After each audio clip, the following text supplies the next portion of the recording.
আজকের রেসিপিটা অনেকেই হয়তো বানিয়ে নিয়েছে, কিন্তু আমি যেভাবে বানাই সেটাই তোমাদের সাথে শেয়ার করছি। প্রথমে সাদা তেল দিয়ে কিছুটা পনির একটু নুন দিয়ে ভেজে তুলে নেব।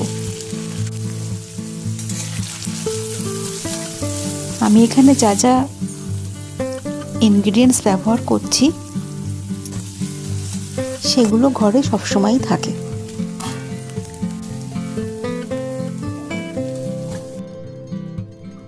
এরপর কিছুটা গাজরও একটু নুন দিয়ে ভেজে তুলে নেব।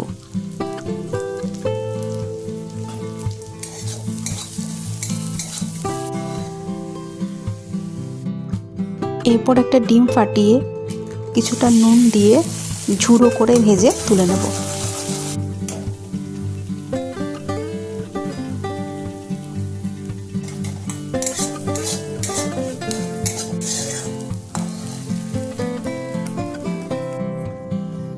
এরপর সাদা তেলের মধ্যে কিছুটা আদা কুচি,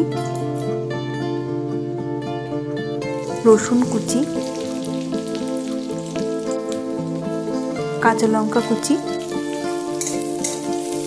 দিয়ে এটা খুব ভালো করে ভাজা হয়ে গেলে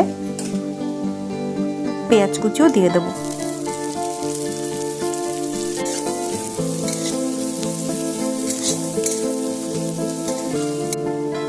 সবটা খুব ভালো করে ভাজা হয়ে গেলে এর আগে যেগুলো ভেজে রেখেছিলাম সেগুলো একসাথে মিশিয়ে নেব।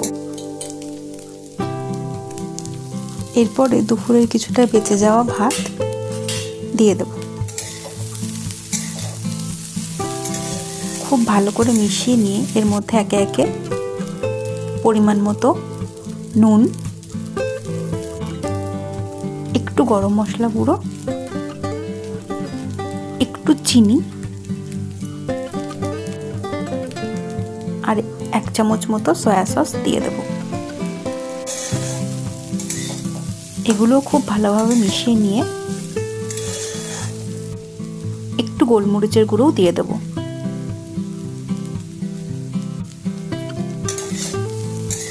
এরপরে সামান্য পরিমাণ কেওড়া জল আর একটু গোলাপ জলও দিয়ে দেব, এটাতে ভালো গন্ধ আসবে।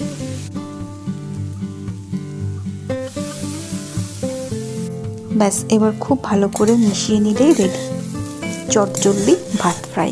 কেমন লাগলো রেসিপিটা অবশ্যই কিন্তু জানিও।